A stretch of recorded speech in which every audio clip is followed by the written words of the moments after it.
anybody who's willing to introduce himself as Bernie Gurney that says a lot.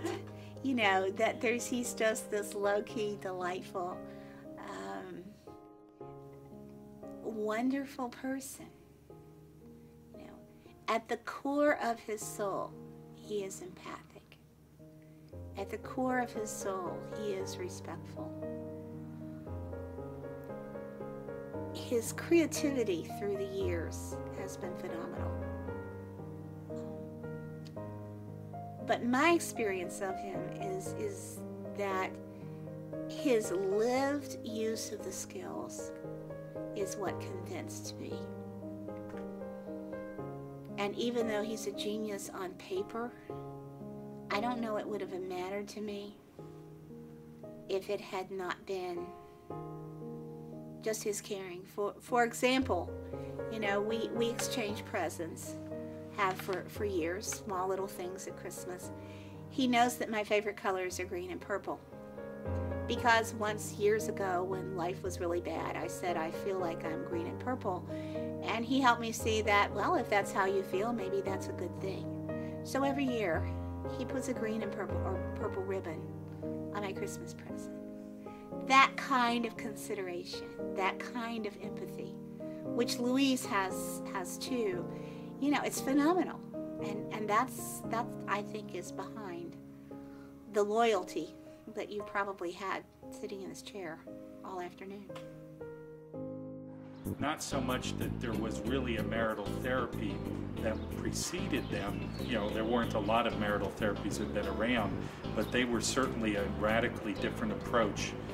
And so the field of marital therapy really, even at its infancy, was going in two different directions. The Gurneys really believing that in an educational model of marital therapy, a sense that clients can learn, that they can learn virtues, that they can learn skills, and the other side of the profession believing in the therapist more as expert and as the person who controls and brings about good results, but not necessarily with the clients feeling that they themselves can then duplicate what they learned without the therapist. And so fundamentally the Gurneys believed, in a sense, a real faith in clients' ability to learn and to make lasting changes and to acquire the skills that traditionally the therapists had for themselves.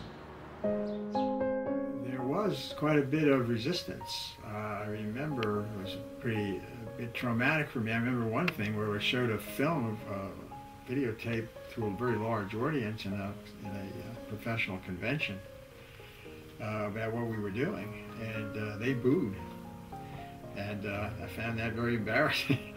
But on a more close professional colleagues of mine were encouraging, very encouraging, some of them to do this work, and so I was not discouraged, and the research that we were doing showed that it was very effective. So, but it was not met well by all, because I mean it was sort of like, as I interpreted it, sort of like bringing down the fire from the gods and letting the human beings have it, you know, and that's not comfortable for people who are the gods. So that's the way I chose to look at it, and so therefore I was not very discouraged. People who appreciated things being researched were very supportive. People who were threatened were more the clinicians who were out there doing things differently.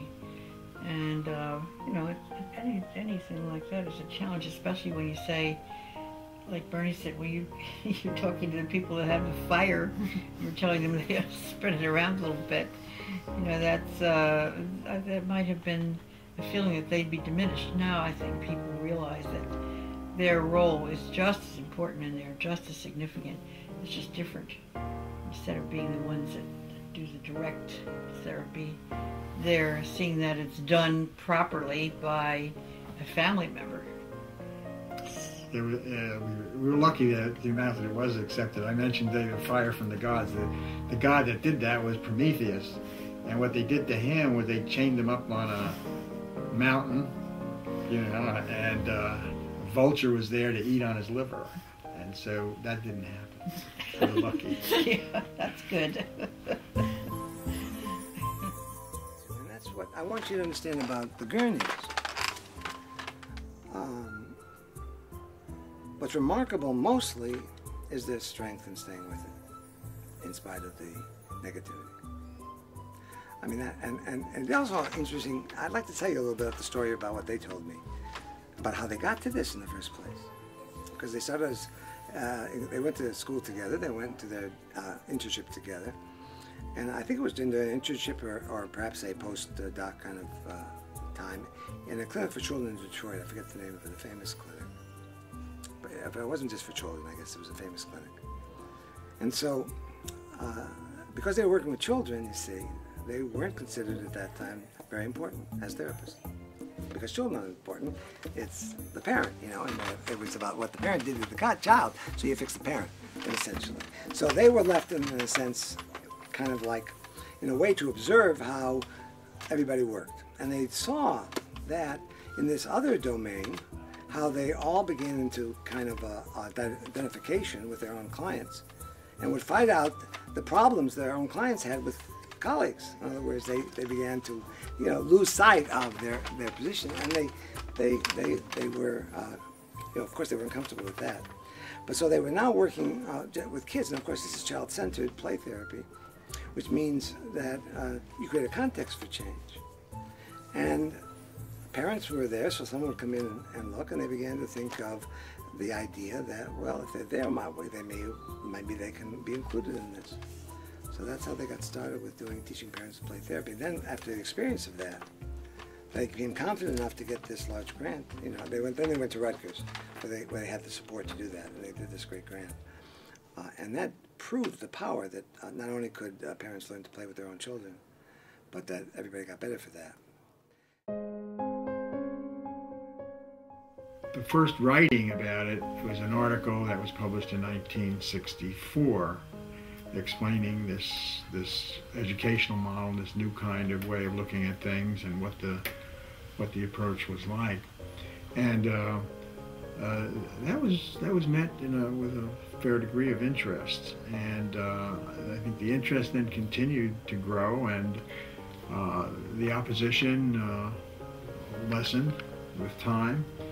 There were other approaches that came along that were also more inclusive of families and of skills, training, and so it grew very nicely. The methods for working with children, couples, and families were energetically taught by the Gurneys to students at Penn State, in therapy, and in various community settings.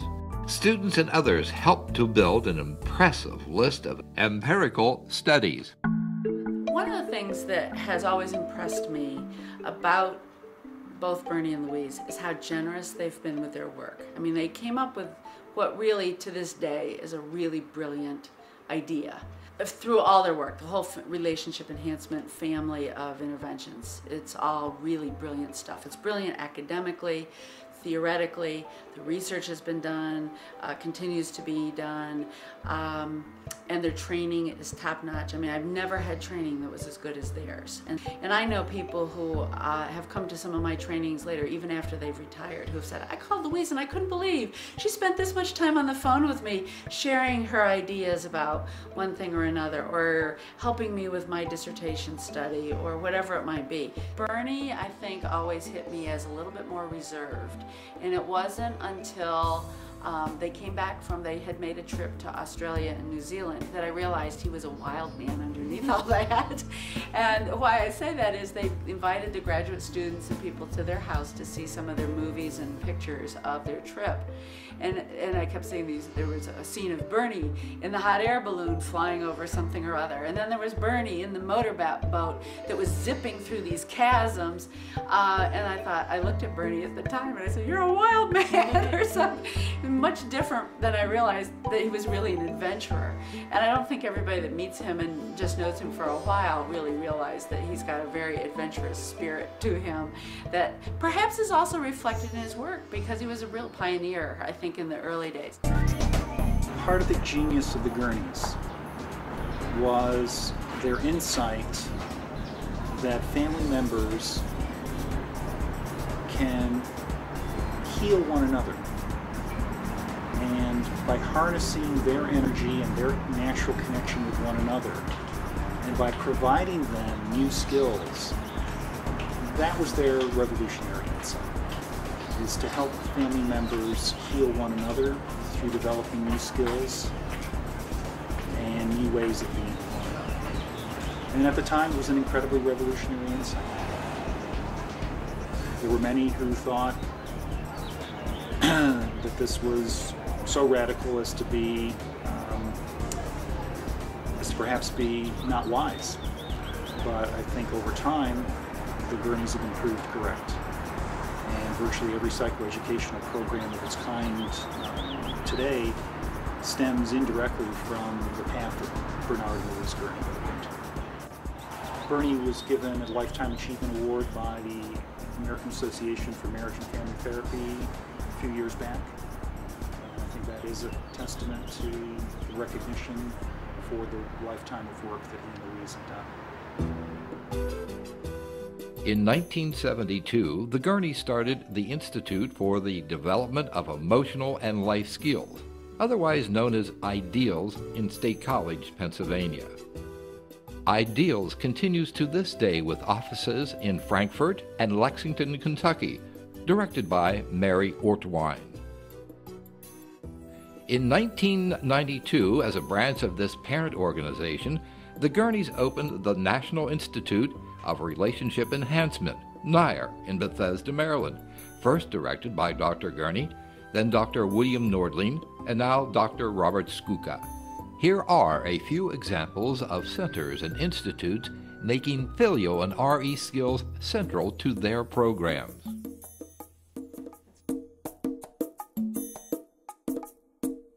Professionals having experienced the successes of phileo and RE skills implementation, not only in their clients, but also in their own personal lives, are inspired to teach them in their own practices. Korean Churches for Community Development in California offer ongoing classes in MML with good turnout and many testimonials of appreciation. When we come back in a week, we'll find out what we've achieved and what we haven't. Bernie, what are the goals you're going to set out for these couples to try and learn?